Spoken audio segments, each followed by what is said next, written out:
Welcome to the Bible Savvy Podcast, a weekly conversation about how to understand, enjoy, and apply God's Word. It's time to jump into a new passage from the Bible Savvy reading plan.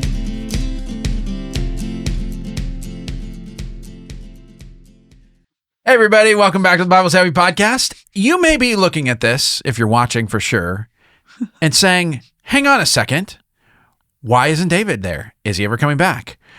Those people are back again, and they're still wearing the same clothes. Did they not change? How is all of this happening? What is going on? I'm confused. We are stuck. Okay. One day. I'll let you figure out what happened. But we are joined again by our friends. Give no answers. From the Faith at Work podcast, Daniel and Megan. Hello. Welcome back again. Thank you. It's good to have you. It's great. For those who did not listen to the previous episode and are like, what are you talking about, Clayton? Why don't you introduce yourselves again and tell us what you do at the church? Mm-hmm. Yeah, so I'm Daniel, and I'm our community groups pastor here at Christ Community. And basically what that means is I help oversee our groups ministry for all of our campuses. And I'm also part of the Faith at Work ministry. So I'm on the Faith at Work podcast as well with Megan and Larry, and that's a lot of fun too. And I'm Megan, and I'm our central care pastor. So overseeing all things care and counseling for all of our campuses. And I get to join you guys today, which is great. It was really fun. So we've got them on here in part because we just wanted to have them here, and David was out, so they're here, and because the Faith at Work podcast is fantastic. If you have not listened to it, it is well worth your time. This past season, the one that was earlier this year, I really enjoyed. They did a whole bunch of different scenarios that someone might face at work and talk through it, and it was rich. It was really, really good. And right now, you guys are releasing prayer guides to help people with situations at work. Yep. So tell us how those things work, or where people can find them. Yeah, so people can just go access them on the podcast.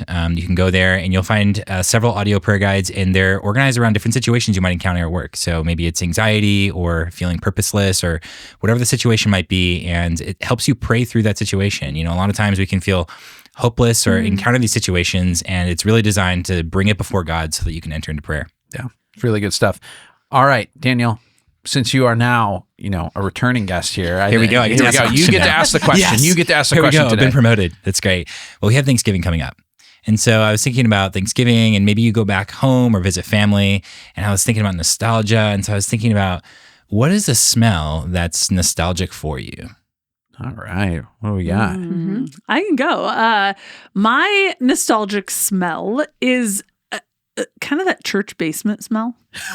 There you go. Just going to be honest. If you know it, you definitely know what they're talking about. Now, a lot of you know I did not grow up in the church. I did have two very faithful grandmothers, though, and they both were from a very small town in Iowa. They were from Menlo, Iowa. Mm-hmm. Stuart and Menlo sit next to each other. So technically, I think one grandma's in Stuart, one grandma's in Menlo. Same thing. And they both attended this Methodist church in Menlo. Well, my dad had 7 brothers and sisters, so 8 kids in the family. Wow. And you can't fit all of those people in one space when you get all the cousins and everybody. And so we would actually have family gatherings in that church basement. So I actually have memories of almost every cousin's wedding reception, I think, was in that church basement. And then all kinds of other family gatherings there. So when I do think of holidays, I think of oh yeah, we used to go to the church and have our family gatherings sometimes in the church basement. Now, it's also a farming community. So probably also there's a little bit of farm smell that Oh, so that's a different. Fresh. This is not the smell I'm thinking of. Yeah. I mean, it is the church basement smell. Then also my grandmothers both lived on farms. So there was also kind of a holiday, there's some other smells there involved in holidays that are a little more non-traditional because, they're not going to make a Bath and Body Works or whatever. What was the place that you worked? The Yankee Candle or Bath and Body Works? Yeah, they're not making a cent out of that. Yeah. Well, no. Although I do have fresh cut grass, candle soap in my kitchen. Is this our outside smell? Yeah, outside smell? Yeah. Oh, we're not doing that to bake, guys. Okay. We're not doing I'm Okay. going to make a candle of it, though. All right. It's a layer of it. Oh, boy. Interesting. All right, Megan, what's your smell? Necessarily holiday nostalgia, but nostalgia just in childhood general. or whatever. Definitely the smell of a fresh cut watermelon. So my grandfather was a good. farmer, and he would like fields and fields of watermelon, right? Yeah. And so would sell them off to the corporations and The places, wrong whatever. farming grandparent. Anyway, but any weird watermelon would get dropped off at our porch. Oh, they didn't and so look right. we would have like piles. You've seen piles of pumpkins? We had piles of watermelon. Whoa. This is like a And you would dream. just, and so like every day, let's just open a new one. Let's just open a new one. And so anytime I smell watermelon, which I still love it, by the way, you'd think if you eat that much, you'd be like, oh, I'm sick of it. Not at all. Love watermelon so much. But the smell of it, just that's childhood. That's bringing it back. Yeah. Love Wow. that. Okay. Wow. Now I'm That's thinking great. of more things, but I'm just thinking of this pile of like lumpy watermelon. Oh, they're all over Right? yeah. Oh man, I'm here for that. How do those stack? Yeah. Like pumpkins, I guess. I don't know. So at first I was just thinking of things like, the smell of Thanksgiving dinner or those kinds of things. And then two things came to mind while you guys were talking. One is my dad smoked pipes. And so pipe tobacco, which is a very distinct thing. So it's not the same thing like if you have smelled cigarettes or whatever. It's like, pipe smell. And then cigars too that go along with that. But then I was thinking, while you're talking about the watermelon, my grandma always had, and my grandma lived with us, always had dried apricots. And so like the smell of apricot is definitely like, oh, there's only one place where that is. And I'm pretty sure it was from like my grandpa who, died when I was younger. And it was like, this is a thing we shared, was the dried apricot. So that's for sure. That's good. Yeah. I'm going to say my mom's navy bean soup. So Very specific. it is very specific. And the reason being is because it actually took like, I don't know, 8 or 10 hours, which is kind of atypical for a soup, yeah. but she would like put the ham bone in it and it would like, the flavor would kind of like saturate. And so I just like have this like smell in my mind of like ham and the soup and Well, I'm it like, fills the house for all that time. yes, Yeah. exactly. And it's like she would only really make it during the winter, so on like cold winter days. So it's like Cozy a very and it's- cozy. yeah, I and love you got it. soup Oh, that's going. great. and- That's I like awesome. that. That's fantastic. Yeah. All right. We're going to talk about a not so cozy story today. Okay, no, turning a corner. Here we go. So we are in the book of Judges, and we're going to be in Judges 15 today. And Sandra Richter, who did our episode kind of giving context about this, she said the book of Judges is a series of cycles, kind of going round and round, this pattern of the people rebelling and getting in trouble and needing to be rescued and so on. But she said it's not just going round and round. It's also a toilet bowl. Like it's going down and down. Yeah. And so what we are getting is we're getting to the point of no return where if you've noticed the stories have been getting harsher and worse, it only gets terrible from here. And Samson is kind of like one of the big ones. It's really bad. So we're going to read about Samson. But here's the thing. If you don't know the actual stories of Samson and you have gotten impressions of this only from things like children's Bibles, you may have the wrong impression. So we just have a before we get to the actual, this is context for you of how Samson is presented in kids' Bibles. Oh, this is why people don't realize that Judges is a toilet bowl. It's a toilet bowl. Because they hear about Samson and him being like this superhero guy, right? So like this one is, and I'm going to show it to this camera here, but this is Samson. He's just super smiley. Those ropes are coming off. Yeah. I mean, it's all good. And then there's Delilah, by the way. And she Yeah. does not look like she's from Israel. No, at all. Just Just foreigner. yeah, no. Something going on there. Yes. So yeah, love that one. That's a fun one.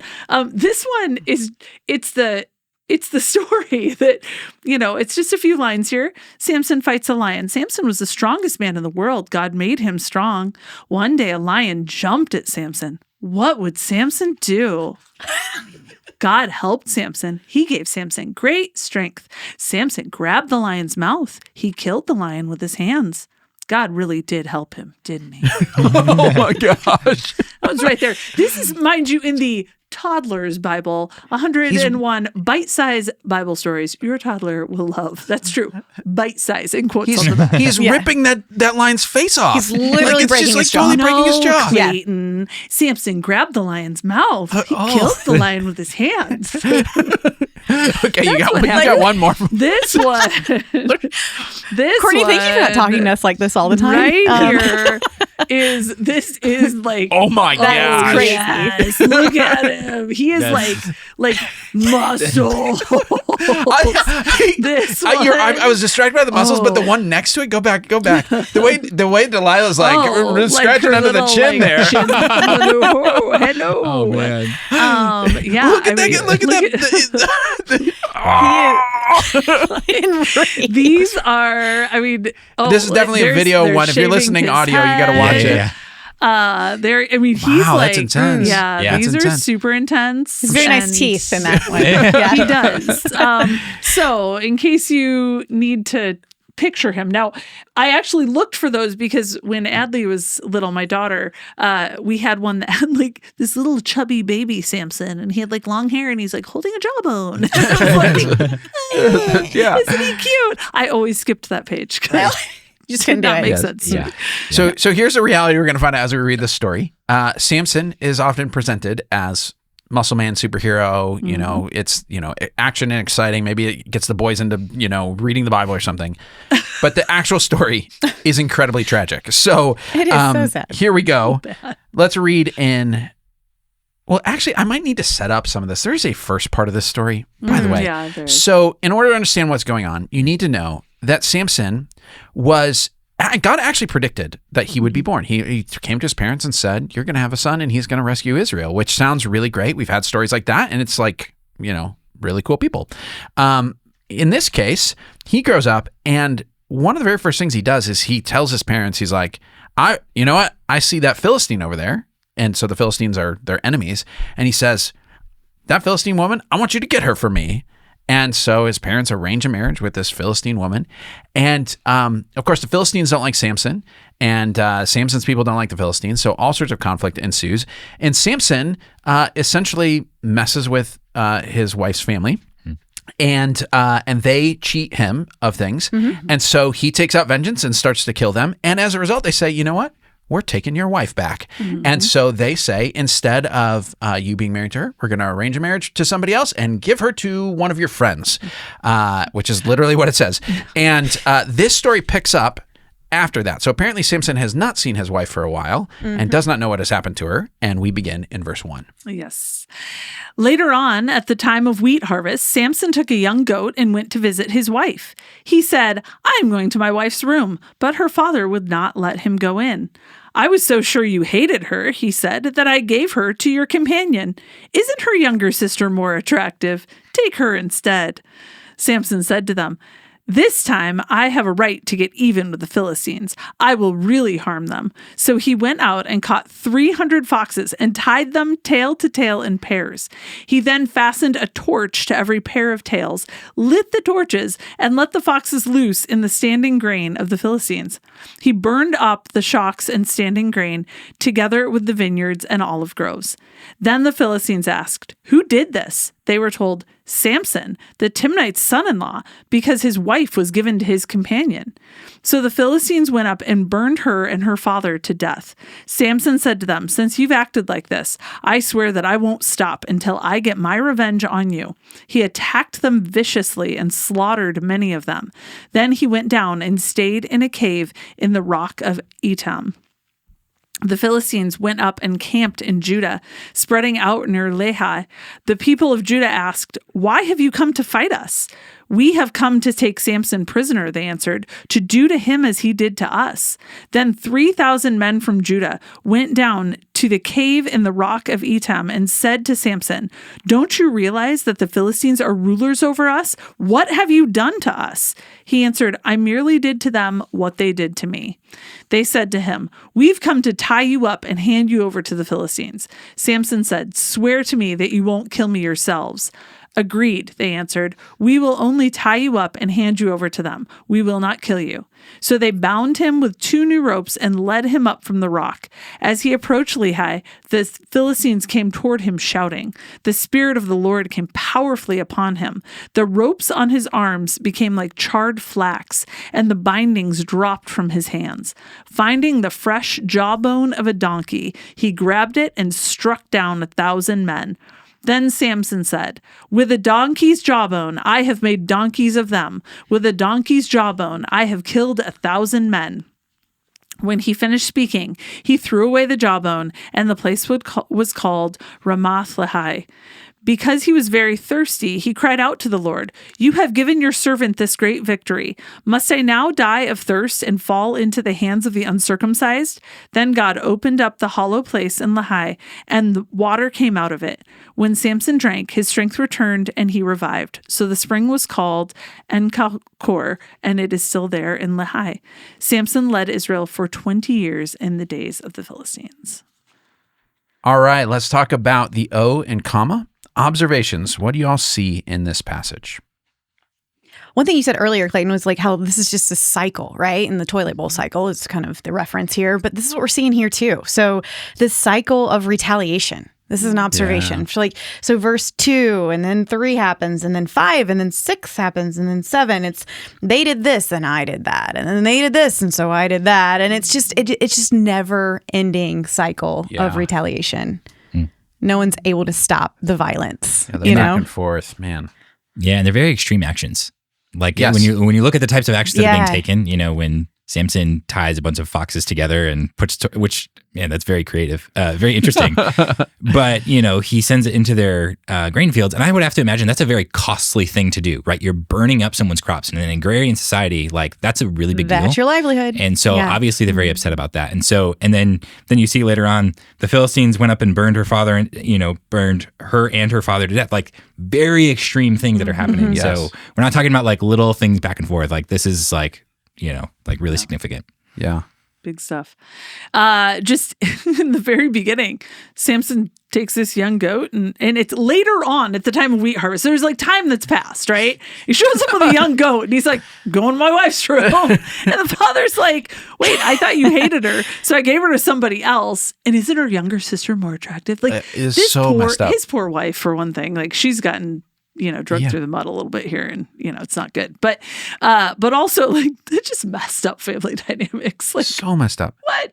But why would the father-in-law, like when you think he's trying to appease this angry man-child. That's what's happening here. Yes. You know what I mean? Like Yeah. he's trying to make sure that this dude doesn't lose it on them because clearly he's seen what could happen. Yep. Yeah. And so it's this weird moment of really unhealthy, I think you'd said it, family dynamics. Like it's so unhealthy. It's screwed up. Yeah. Now, I want to go back to a very small detail right at the beginning. Samson takes a young goat to visit his wife, and I'm thinking, is this your romantic gift? Right? What? Like I was like, what is going no on? flowers, I don't no know. It's like, hey, chocolates. I brought you this. Here's a I young brought this goat. goat. I bet you I could rip it apart with my hands. No. Want to see? He just killed him. Yeah. God helped him. It's like, oh my gosh. him. But yeah, you're right. There is something incredibly messed up about this. And for those who are reading this stuff and you're thinking, how is this okay in the Bible? You're supposed to think that. Yep. The book of Judges in particular, but lots of things in the Bible are often describing things the way they were, not the way they're supposed to be. And part of what Judges is doing is exposing how damaging human sin is. So if you are reading this and saying, this is horrible, how can anybody be okay with this? You're having the right reaction, which is hard sometimes because these are things that we're kind of, we're laughing about it because there's something absurd about some of this stuff, but it's also incredibly tragic. And so there's a certain amount of like, if you are a little bit disturbed, maybe you should be more disturbed. Like it's really, really bad. So you should know that God agrees with you.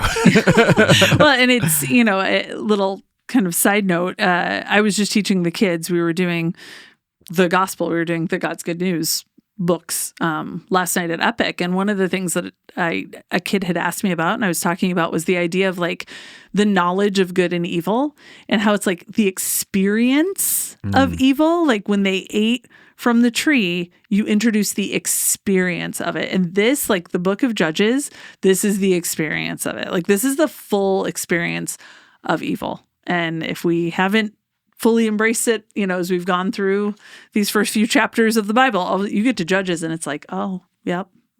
Yeah. This is it. I got a question though. It's not like a, hey, everybody question. The logistics of the foxes. Can we talk about this? It's mass chaos. Because first of all, you got to capture how many foxes? 300 foxes. Yeah, okay, 300. We got some foxes in our neighborhood. I don't know how you find 300 foxes. Okay, that's one thing.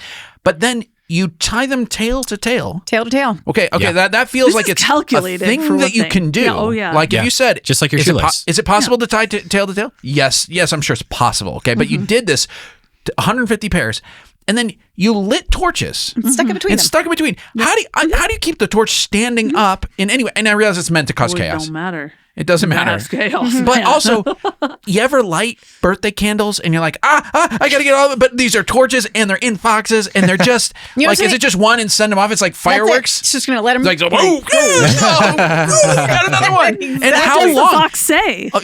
No.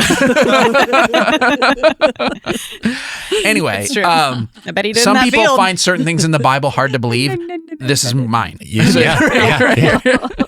Yes. Yeah. Well, and it was so calculated though, really. Like Oh, we yeah. look at this again, we tell so many of these stories, and this is why I'm telling you, I skipped the Samson story with my kids because I was like, we tell this like it's some little like goofy fairy tale, like, oh, he tied the foxes together.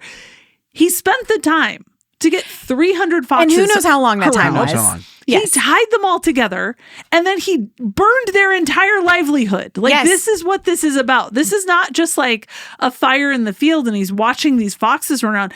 That created mass chaos that burned an entire livelihood, burned up the shocks and standing grain together with the vineyards and olive groves, everything they received financial gain from. It's like going to someone's business and just burning it down. Like it's or blowing It up is a building or whatever. full-blown terrorism. It's- I mean, yeah. it really is. Also, I have my own Samson picture, which I keep on my phone because it's so ridiculous. This was in a kid's Bible, and it's him holding the foxes with the flames, and the foxes are running around. Wow. You're like, wow. Anyway. Anyway, I love that you keep that though. Just in you case never know you when it's might going to need come in it. handy. All right. What other observations do you have? Yeah. So Samson's foolish actions. Like one of the things I feel like is happening is that he's supposed to be a leader, right, for the people, but actually it's putting the tribe of Judah that he's from in a very vulnerable position. Yeah. Because now the Philistines are coming to Judah in verse 9, and the people of Judah are like, why are you here? Right? Yeah. You're our enemy. Like, What happened? presumably, probably to fight or whatever. And, they're saying, oh, we're here for Samson. And it's because of Samson's, the dumb things that he's doing. Yes. It's now he's putting his entire community in a place where it's like, in a really tough position. Yeah. What's wild though is the guys from Judah are like, I guess we're gonna go have to get Samson, and they walk up to him, and if your own people are like, we're handing you over. Yes. Whatever. We've been at war with these people for a long time. We're handing you over. Yeah. We're just gonna do it. But his response is really telling. I merely did to them what they did to me. Exactly. It's so petty. It's so and- childish. and so childish.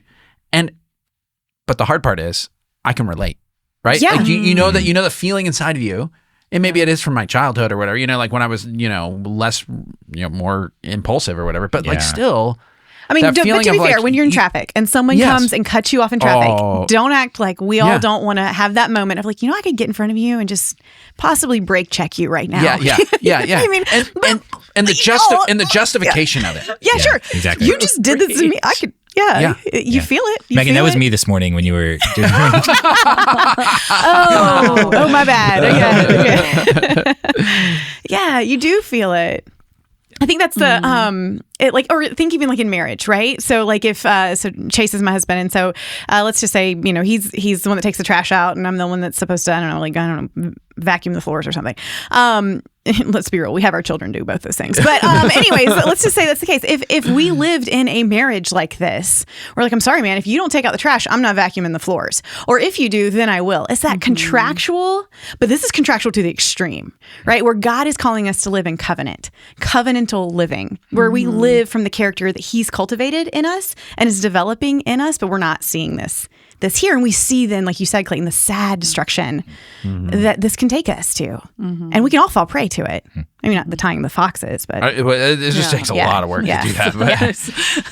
But I'm too lazy for that kind of revenge. How many you have saved up at this point? to 300. I think skipping ahead a little bit here, but talking about when it says in verse 14, it says the Spirit of the Lord came powerfully upon him. So the Philistines are coming near him. Spirit of the Lord comes upon him. Now, I've got to be honest, with all of his, just complete wickedness, really. You don't think about that, but God still comes upon him, right? He was still called. And he drops, the ropes of his arms drop like charred flax, the bindings drop from his hand. And then he grabs an unclean jawbone. Like, what is up with that? Like, Okay, I should probably give some context, some background. Well, I don't know how he found the jawbone, but right?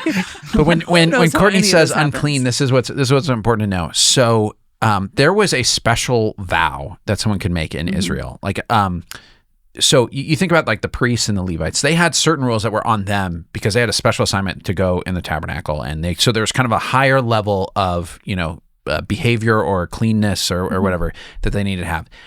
But the average Israelite could decide to temporarily take a vow to kind of live at kind of almost like the priestly level of cleanness. It was a way of saying like, I'm really devoted, and so there's a season when I'm going to do this. But the particular conditions on it were things like this. You won't drink any alcohol, which was not prohibited for anybody else, but for them, they said no alcohol. You won't cut your hair. You won't touch anything that's dead, and a few other things like that. So in the story here, Samson has touched quite a few dead things. It's true. Yeah. Right? Like the one that we didn't read before, where you showed the pictures, he's like touching the carcass of a lion and all sorts of stuff. But there is, like, you're supposed to look at this and say, oh, that's messed up. It's a fresh jawbone. Yeah. Like, it's just a fresh jawbone of a donkey. Like, yeah. There can't be anything right about that. No, it can't be okay. It's like, you got to dig in the head to find that. Did he skin it before he used it? Do we know? Do that? It's not good. Like, yeah. So, and I don't even know if I said this, but implied, Samson was under that vow. He was supposed to be dedicated to God and didn't. But, okay, so here's the question. Let's wrestle with this. The Spirit of the Lord came powerfully upon him. This guy is terrible, and the Spirit comes upon him. Yep. Why would God do that? Yeah, that's how every small group goes when you ask that question, because it's really hard to answer. Very hard. Yeah. It is very hard. I think some of it comes back to the character of God. He had called him before birth. He decided, this is who you are. This is who you're going to be. And there's a means to an end here. And God's mission is in play, right? And so this is what's taking place here. But at the same time, he gave us free will. And Samson is being undone by his own passions. And so God can have a plan for us. And we can be very destructive in that plan if it's not surrendered to him. There's a lesson here, right? Of course, maybe we can talk about that in a message in a moment. I'm not going to give it away. Oh, you never know. Don't want to do it. Don't. Yeah. You have like 4 or 5 messages? Yeah. I do. But I think I don't think that's the full answer by any means. But it's part of it. I think it could be part of the puzzle here. Yeah. One of the things that I was thinking about is just real simply is like God is faithful to him even when he's not faithful to God. Yeah. Like he's clearly like violated all the rules of his vow and things like that. But the fact that God is still showing up for him, like God is continuing to be faithful. It's obviously is kind of a microcosm of what God is doing with Israel. Like Israel is still very unfaithful. But obviously God is continuing to remain faithful to them. So I don't know, it's kind of interesting to think about. Yeah. I know there is also something about if God is going to protect his people as a whole, and in some ways he's got the tools he has to use, which are these unfaithful people. One of the things that God needs to do, they're in the land, and they're in the land with other people who have come to invade the land. This is the interesting thing. So when Joshua leads the people into the land, there are certain people who already live there, and battles and so on. But the Philistines have also recently arrived, just like Israel has, in this land. So they've come from the water side. So like the Israelites come from like the desert side, but on the seaside, the Philistines land, and they're like, we're setting up camp here and we're going to take this country over. And so they're fighting over the same territory. So if God is going to say, I'm going to make sure my people have their land, he's got to deal with the Philistines. But if he's going to deal with the Philistines, he has to use what he's got, which is apparently Samson. You would wonder if there's something else, but there might also even be that point of saying, this is really not about your goodness or faithfulness. I made a promise.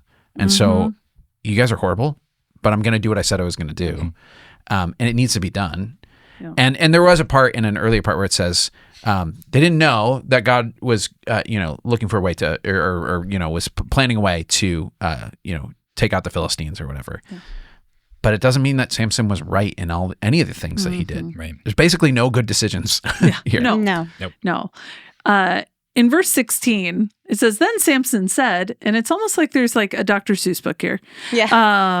It's really a song, right? I mean, it's essentially like one of those like kind of, we see songs in the Bible. It's the weirdest like song. It's the weirdest song. But it's all about him. It's like, it's like Gaston. Yes. It's totally great analogy. Gaston. It's like, then Samson said, with a donkey's jawbone, I have made donkeys of them, which is kind of funny when you think about it. With a donkey's jawbone, I have killed 1,000 men. I mean, I realize that's probably not the sing-songy rhyme. How does it translate out? I mean, I don't know. No, I don't know how you could do that. Cute.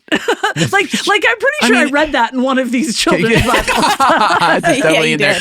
Yeah. Let's be honest. It probably shouldn't be translated donkey. Like it's like yeah. you know what I mean. Like it works better in the less sanitized version of it. It came out of the children's Bible. Came out of the children's Bible. Yeah, but it's pretty awful. I mean, you think about the other songs that are in Scripture.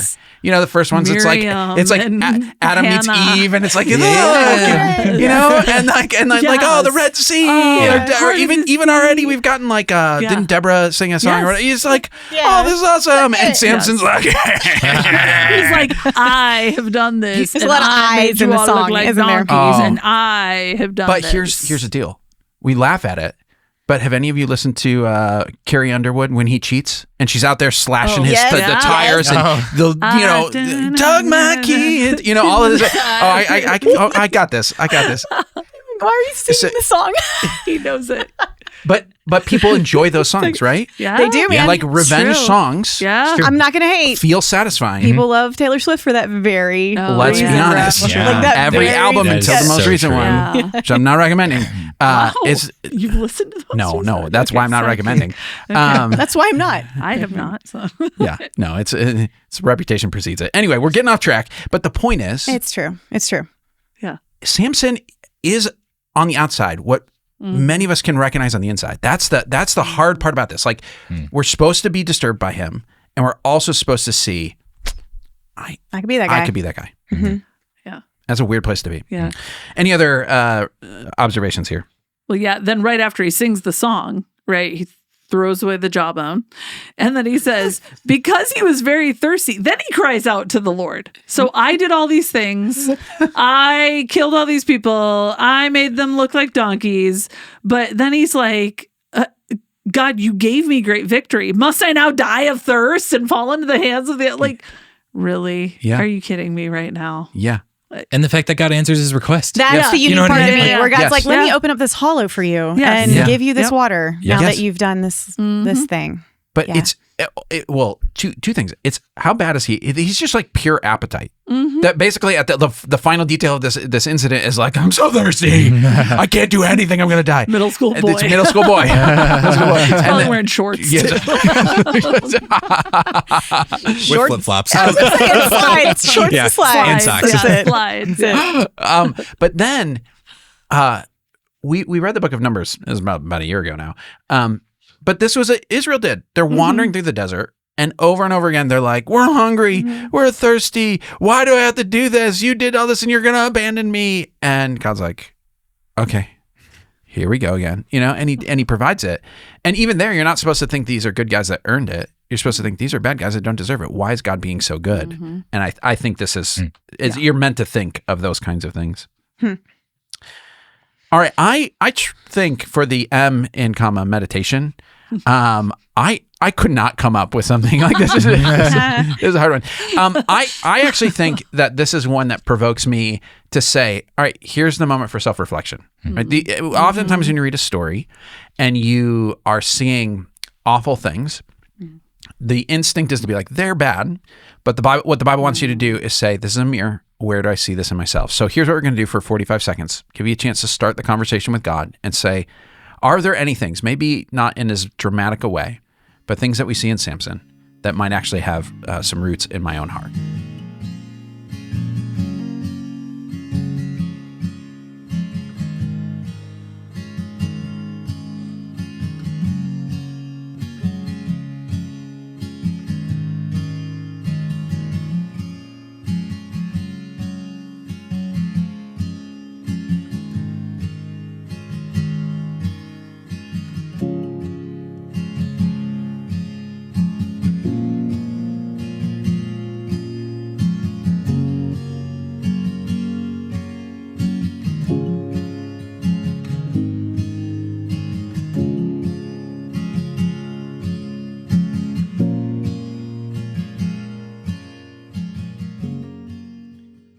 All right, let's talk about the other M in comma. Let's talk about message. Yeah, my message was another don't, because in Judges, as we're continuing to swirl down, my don'ts are getting a lot don'tier. So it's don't mistake strength for self-sufficiency. I think that, Samson obviously does, like, I have all this strength. Like, I wonder, it's not said there, but I wonder if he thought, well, of course God's with me. I've got all this strength. Like, look at all these things I can do. But then he gets to the end and he's like, I need water. Like, I can do all these things. I can collect 300 foxes, light fields on fire, get people killed, kill people with the jawbone of a donkey. I can strike down 1,000 men. I can break these ropes, all of these things. I have sang this song, but I can't do water.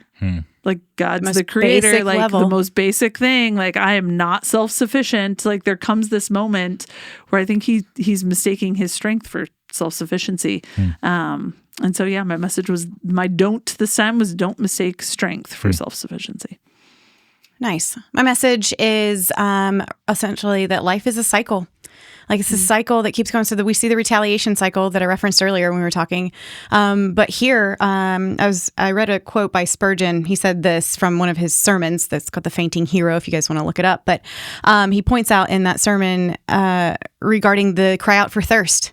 He says this. He says that the believer can look at heaps upon heaps of his defeated enemies, right? Heaps of your sins, heaps of your doubts and fears, heaps of our temptations, heaps of many of your sorrows. Yet despite all these victories, fresh challenges will come, even as deadly thirst and fatigue overcame Samson. And so it's this idea, again, that this is a cycle. And indeed, we are not self-sufficient, but we are also, I think, in the world and the culture that we live in here, at least in Western society, we're kind of sold that line that all things should always be good and easy, and good defined by easy, good defined by comfort, right? And then when they're not, then we must be doing something wrong, or it's too hard, or it's not the Lord's will because it's actually challenging. When we literally spoke, I think it was our last one, where, hey, if things are too easy, maybe we're relying too much on ourselves. And so it's that idea of let's break free of that and remember life is a cycle, but it's meant to be done with Jesus all along the way. I know we're talking Old Testament here, but we as Christians, we see this is all one big redemptive thread. And so the message for me is indeed life is a cycle. All that comes and all that goes and all that is and all that isn't. Okay, yes, but with God. But with God. That's good. Yeah, I'm going to say God's gifts require wisdom and stewardship. I feel like Samson obviously has this incredible gift of strength, but he's certainly using it in the wrong way. And so, I think sometimes we just assume if I'm gifted in something that, like, maybe God's just going to bless it and, like, that's the way it's going to be. But it actually requires much more wisdom and stewardship, and you can't just make all of these, like, terrible decisions and then expect for it, for God to use you in the same way. So, I think it's really important to understand that the gifts that God has given you has been put inside of you for a reason, but they also need to be stewarded and cared for in the right way. My message is that angry leaders may be effective, but they bring trouble on the community. So you think about Samson out there getting his revenge and doing all this stuff, and he's like, well, they just did it to me. And yet the people, when you pay attention to the suffering in there, you've got, his ex-wife here and the people that he's supposed to be leading who are thinking they're going to get attacked and on and on and on. He got the job done in the technical sense of taking care of the Philistines, but the trouble it brought to the community was immense. All right, let's talk about application. What do we do in light of all of this? Yeah, my message was don't mistake strength for self-sufficiency, and it's a really personal message, I feel like, for me in a lot of ways, because I am someone who I don't like bad feelings. I like to feel pretty strong. I like to rely on, I think sometimes on my own strength. Like, well, I can do this. I can get through this. I can push through something. And I think that I can fall into a trap sometimes of, like, my own self-sufficiency in that. And here Samson's like, well, now I'm thirsty. Can you just give me a drink of water? And it's like, sometimes I got to let that down and be willing to say, like, you know what, God, it's not I'm not self-sufficient in this. Like I need to ask the Lord for even the most simple and basic things. And so I think for me, it's those moments of like, when I want to listen to the Carrie Underwood song, because I think like, man, I am strong and I can do this. And, to stop and open my hands. I think that that's just a really simple, like, true application. I think for me is sometimes I have to like remind myself to like actually take the physical posture of like open your hands. Like it's that, you have to ask for things. You have to open up your hands for it. And so for me, it was like this application of, hey, sometimes when I think like I am gritting and getting by, like I need to open my hands and be ready to receive and ask and know that I am not self-sufficient. And on my end, with the message that life is a cycle and one that we're meant to live with Jesus, it's this. So for me, on the personal application end, it can go one of both ways, where I can look at all that's been done and being like, okay, good, I can almost rest in that. And it's not that rest is bad. Rest is good. That's another conversation for another day.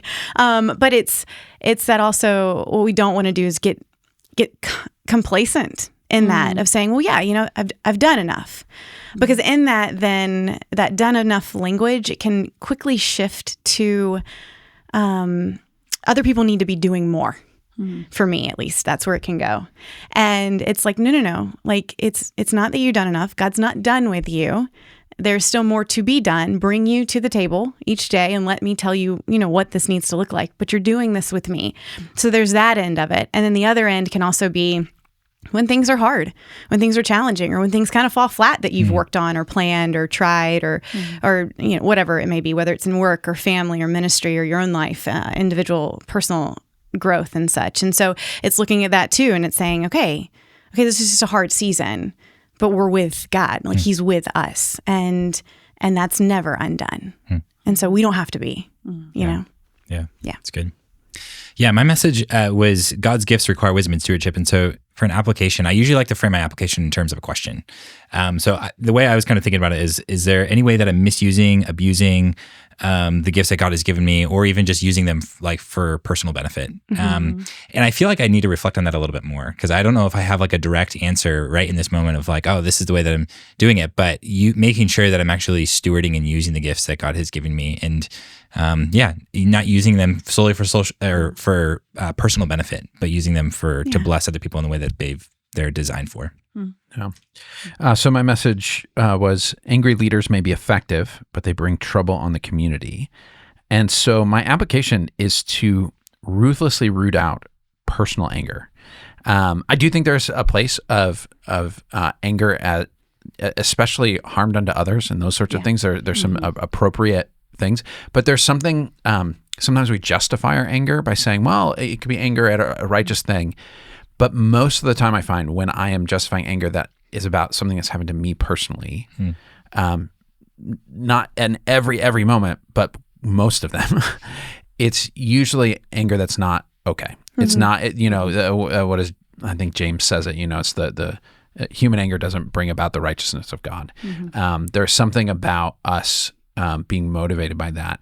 And so I think if you're in any area of responsibility where you have some form of leadership, working on saying, where are the places that I feel personally offended or personally hurt, or this is something that provokes me at some sort of, I'm threatened by this. And if that provokes anger, dealing with that's where you bring it to God and you root that out and say, where is this coming from? And how do I make sure that I'm not acting on that? If you're motivated by saying, hey, there are things in the world that need to be fixed, great. But that can easily shift to this, I'm bothered. So you think in very particular contexts, if you're a parent, there is a difference between saying, I'm not okay with this happening in my home, and so I'm going to be appropriately disciplined, and this really bothers me, and I'm going to respond out of that. It may actually be the same action, one that would be appropriately disciplined, but you respond out of personal frustration and anger. You're annoyed by that, or you're offended by that. So you treat your child differently than if you were just saying, no, this is not okay. In our house, we don't do that. And here's the consequence. That's okay. if you're in a workplace, you have responsibilities. We oversee people and volunteers, and you know, I'm a supervisor for some of you, and there are ways where you can say, you know what, if something bothers me personally, and I take it out on someone who I'm leading in a workplace, I have not created a healthy culture where things get handled. What I've done is made my personal things, you know, do damage to people. Yeah. So you got to ruthlessly work that out. And it's sometimes really hard to separate. And so the actual activity of reflecting on that, doing real processing, sometimes it's praying and journaling and all of that stuff, sometimes it's talking with someone about it, is absolutely necessary. Honestly, we live in a culture that rewards angry leaders. It's really pretty awful. Because they can get things done. Anger is powerful. Yeah. But the collateral is awful. Thanks for hanging out with us. Join us again next Monday for a new episode where we'll be looking at another passage from the Bible Savvy reading schedule. And in the meantime, if you're not following along with the reading plan, check out BibleSavvy.com. Also, you can subscribe and leave a review on whatever platform you're listening or watching on. Email us your questions or suggestions at podcast@BibleSavvy.com. Lastly, tell your friends, and we'll talk to you next week.